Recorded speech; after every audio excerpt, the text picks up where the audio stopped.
We had an amazing time. Really, you helped us. You helped us get there, and well, what Christian doesn't want to get to Israel?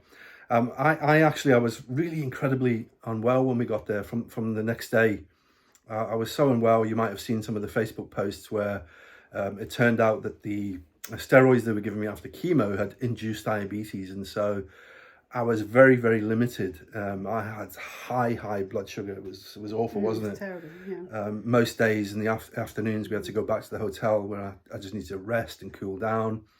And so while it felt limited and I wasn't able to do much, we still had the most amazing time. Jerusalem was just incredible, wasn't it? Yeah, it was fantastic. Probably my favourite place of all the places we visited was Jerusalem. It was just amazing. The Garden Tomb, the Mount of Olives, was incredible. Such a privilege to be there. Yeah, tell them what happened at the Garden Tomb, how we got a place to ourselves and what you felt and how that we impacted ended you. up, we went into the Garden Tomb, and you have about maximum of 7 people go in at one time. So we did that, and it was lovely, and we came out and we sat in the garden for a while just outside the entrance to the tomb, and then suddenly it went very quiet and there was no one about, and John, he was exhausted by this point, so he remained seated, but he was saying to me, go on, you go in. So I went in on my own into the tomb, and it was just amazing. A memory I'll always treasure. And I think what hit me the most was just being there so many thousands of years later, thousands of miles away from our home, just feeling like, wow, it's incredible. Like I've been grafted in, like I'm chosen, I'm meant to be there. He called me by name, and here we were thousands of years later, sat here at the empty tomb where he rose again. Yeah. It was We just sat and cried, didn't we? Yeah. We just, both of us just sat in tears, like joyful, not sad tears, but just that impact of it hitting you, it was just joyful. We had an amazing time, and on that day I wasn't able to even walk around to look at the place of the skull where Jesus was crucified. We went back though a few days later, and that was incredible as well. And then we hired a car and we went up to Galilee. We stayed in an amazing Christian bed and breakfast there, which was quite high up, overlooking the whole Sea of Galilee, and it was just like an amazing experience. Again, I was like really, really unwell. I wasn't able to eat for about 5 or 6 days. Lost about 10 kilos in weight, which hasn't been too bad for me, losing that weight.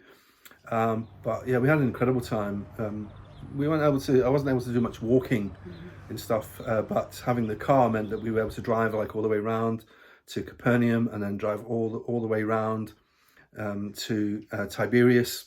Was it Tiberias? Yeah, Tiberias, and then we came back to a place called Magdala. That was amazing because we went down there, and a few years ago they were going to construct a hotel, and then they dug out the foundations and they found the remains of this old synagogue, this old church. And the Bible says that Jesus spoke in all the churches there in Galilee, all the synagogues in Galilee, and we found out there was only actually 4 in the whole region. And so Jesus would definitely have spoken at that particular place. It was incredibly hot day. 38 degrees. So yeah, I was dying. It wasn't too great. But we had a good few days up there. And then when we were traveling back to Jerusalem, a guy from the hotel and another guy asked for a lift, and we were already arranging when we got back to Jerusalem on the Sunday, we were going to go to the church there, the Christian church, the oldest Christian church in Jerusalem, inside the city walls. And it turned out that the guy we were given the lift to was the actual pastor who was preaching the sermon on that particular Sunday. So we got to meet him, and yeah, we had another special few days back in Jerusalem. The Mount of Olives as well. You loved it there, didn't you? Yeah, amazing. Mount of Olives, again, we had to get a cab to the top of Mount of Olives because John wasn't able to walk it. So we just got out the cab at the very top, and our first view was just magnificent. It was just right over Jerusalem. The city was there. The Valley of Kidron was there.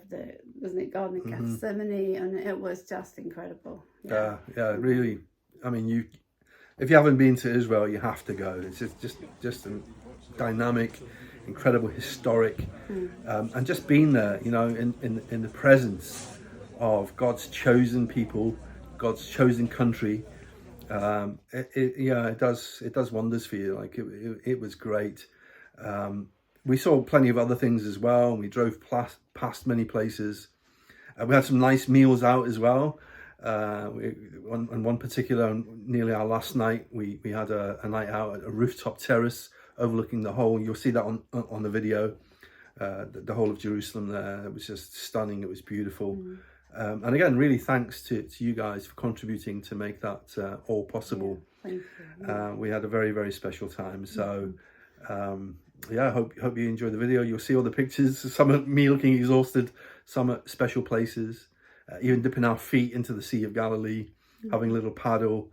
It was amazing. I'd love to go back again, feeling well and being able to do lots more, but wow, it was a special time. So once again, thank you so much. All right, God bless you. Bye-bye.